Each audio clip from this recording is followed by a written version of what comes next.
ఏంది ఏం పడేసినావు ఏం చేస్తున్నావు? ఏయ్ మళ్ళీ అందులో ఎందుకు చైత్ర?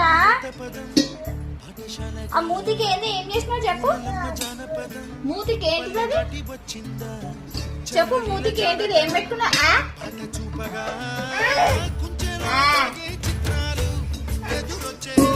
చూపియవా? నువ్వు అనకున్నా నీ లిప్స్ అంతా నీ ముఖం అంతా కనిపిస్తుంది. నువ్వు ఏం చేసినావు కథ? ఏంది అనకు మళ్ళా చేసేది చేసుకుంటా.